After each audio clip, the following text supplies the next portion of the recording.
Sud Radio, 17h, 19h, Judith Soula, Rugby et compagnie. Bonsoir à tous, ravi de vous retrouver. Romain Amalric, bonsoir. Bonsoir Judith, bonsoir à tous. Romain, nous allons prendre un grand bol d'air. Oui, dans les glaces. Sud Radio, Rugby et compagnie. Romain Amalric, on va s'évader et on va s'intéresser à un aventurier que l'on connaît bien sur Sud Radio, c'est Charles Eidrich. Après la traversée en marchant du désert d'Atacama au Chili, cet aventurier s'est lancé un nouveau défi, la traversée de l'Alaska au Groenland en solitaire et à la rame. Oui, non, c'est un fou, Charles Eidrich.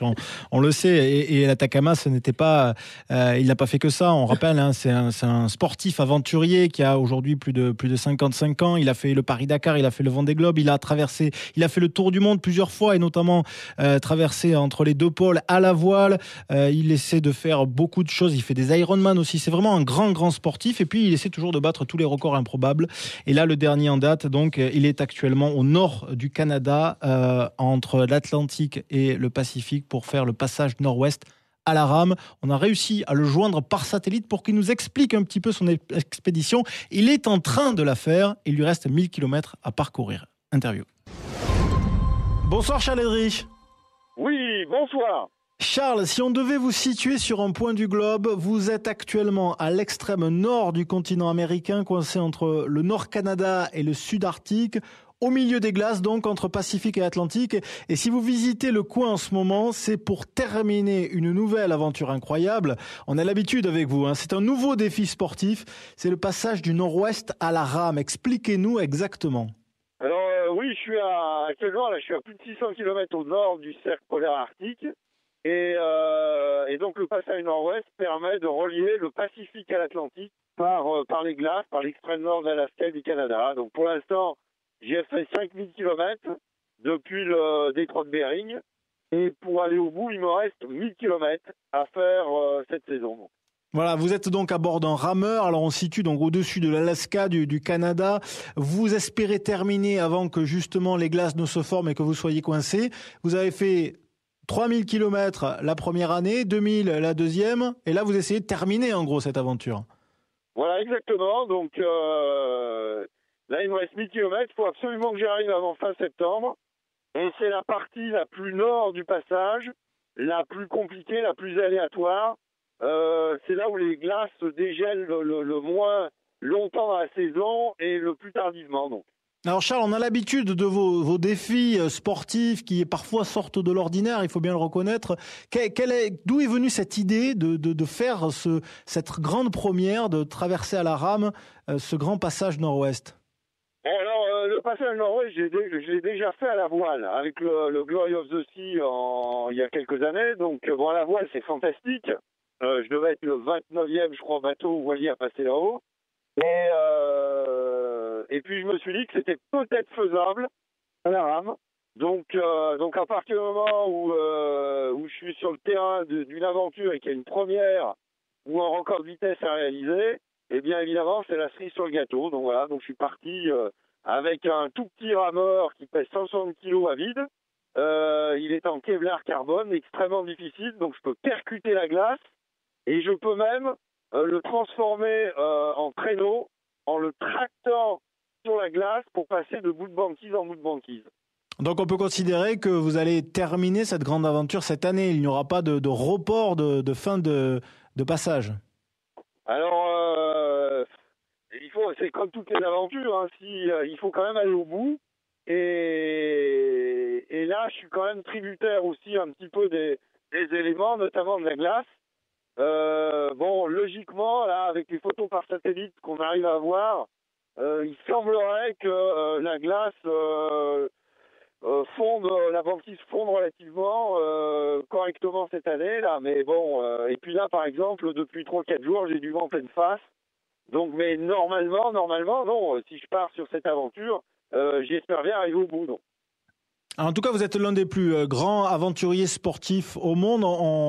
Les habitudes du raid aventure vous connaissent, hein, parce que vous avez fait de nombreuses choses. L'an dernier, on vous a eu au téléphone sur Sud Radio pour votre dernière traversée du désert d'Atacama. Vous enchaînez année après année ces grands défis sportifs qui demandent parfois des mois, voire des années de préparation, ne serait-ce que athlétique et matérielle. Jusqu'où irez-vous? Alors, le désert d'Atacama, c'était il y a seulement 3 mois. Hein. Donc, j'étais dans le désert le plus aride du monde où je réalise la première traversée sans ravitaillement il y a 3 mois. Donc là, je suis dans des conditions effectivement complètement différentes. Là, je suis dans les glaces.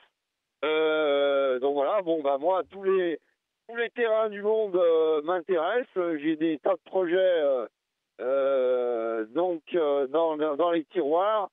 Donc notamment pour l'instant, il y a un terrain que j'ai peu pratiqué, c'est la forêt amazonienne par exemple, où il y a des tas de choses à faire. Donc.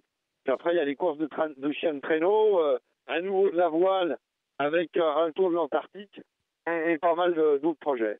Alors, malgré tout, il y a beaucoup de vertus quand même à vos déplacements et à vos grands trajets. C'est que vous êtes aussi témoin des climats, des déplacements climatiques, des évolutions climatiques. Aujourd'hui, en faisant cette traversée justement à la rame du Grand Nord américain, enfin au-dessus du Grand Nord américain, puisque vous êtes au passage du nord-ouest entre Atlantique et Pacifique, vous êtes témoin aussi du changement climatique.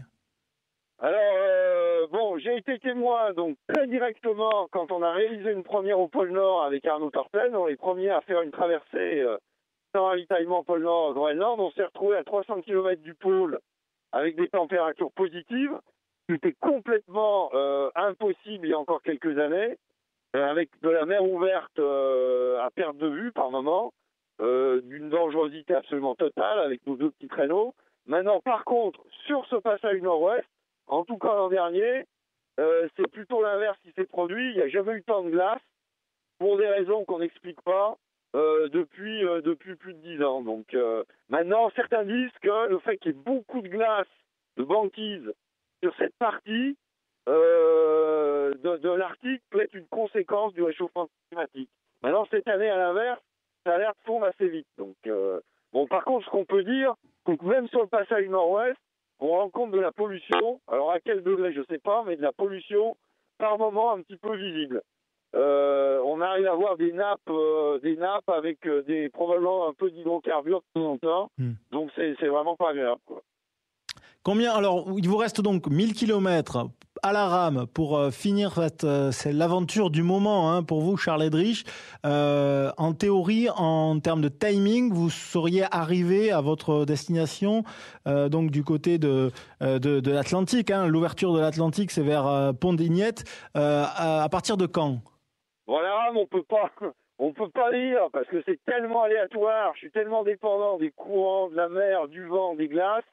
Par contre, j'ai une date limite. Il faut absolument que je sois sorti avant fin septembre, parce qu'à partir du moment où j'atteins cette date, le risque d'avoir des températures qui chutent très très vite et que tout soit repris par les glaces définitivement jusqu'à la saison prochaine est très grand. Donc il faut que j'arrive avant fin septembre. Et j'ai aucune contre l'endroit où je suis actuellement et l'arrivée. Il n'y a absolument rien, il y a 1000 km. Sans aucune limite, aucune habitation d'aucune sorte. On vous souhaite en tout cas bonne chance et bon courage, Charles Eddrich, en espérant évidemment que vous ne soyez pas prisonnier des glaces avant fin septembre. Merci beaucoup, Charles Eddrich. C'est un plaisir, merci beaucoup. À bientôt, au revoir. Sud Radio, 17h, 19h, Judith Soula, Rugby et compagnie.